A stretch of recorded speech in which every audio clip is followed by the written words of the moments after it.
இப்போ இந்த இடத்துல எல்லாரும் தனக்கு எதிர்காலத்துல என்ன நடந்து விடுமோ என்கின்ற ஒரு பயம் இருக்கும். இன்றைக்கு பக்திக்கு மூல காரணமே பயம்தான். நிச்சயமா பயம் பாதி பேருக்கு மேலேயே, முக்காவாசி பேருக்கு மேல இன்னைக்கு பக்தியின் காரணம் பயம். என்ன நடந்து விடும் ஒரு மனிதருடைய வாழ்க்கையில? அல்டிமேட்டு மரணம். மரணம் கண்டிப்பா. அதை யாராலும் தடுத்து நிறுத்த முடியாது. ஆமா, எந்த பரிகாரமும் அதை தடுத்து நிறுத்த முடியாது. நம்ம வரும் பொழுதே ஒரு விஷயத்தோட நம்ம வந்திருக்கோம். அப்படி இருக்கும் பொழுது அதை யாராலும் தடுத்து நிறுத்த முடியாது. இப்ப எதிர்காலத்தை பற்றிய ஒரு பயத்தினாலதான் இன்னைக்கு கோவில்களுக்கு போகணும் அப்படிங்கிற பக்தி இன்னைக்கு வளர்ந்து கொண்டு இருக்கிறது. இது காலத்தினுடைய சாபக்கேடு. இவ்வளவுதான் என்னால சொல்ல முடியும்.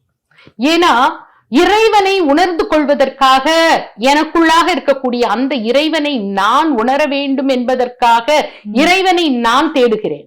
எனது மூலத்தை நான் தேடுகிறேன். ஏன்னா நமது தர்மத்துலதான் என்ன சொல்லியிருக்காங்கன்னா, அகம் பிரம்மாஸ்மி அயமாத்மா பிரம்மஹ, நானே பிரம்மஸ்வரூபமா இருக்கேங்கிறத, எனக்குள்ள இருக்கக்கூடிய அந்த பிரம்மத்தை நாடக்கூடிய ஒரு தர்மத்துல அதை உணர்ந்து கொண்டவர்களுக்கு என்ன வேணும்? நாள் என்ன செய்யும், கோள் என்ன செய்யும்? வேயுரு தோழி பங்கன் விடமுண்ட கண்டன் மிக நல்ல வீணை தடவி மாசரு கங்கை திங்கள் முடிமேல் அணிந்து என் உளமே புகுந்த அதனால் ஞாயிறு திங்கள்.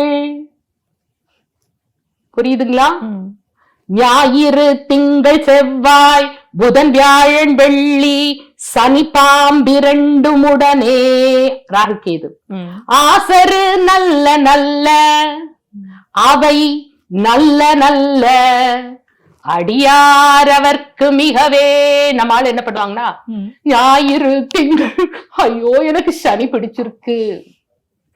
எதுக்கு சொல்றீங்க? இத அர்த்தம் இல்லாம சுத்திட்டு வருவீங்க.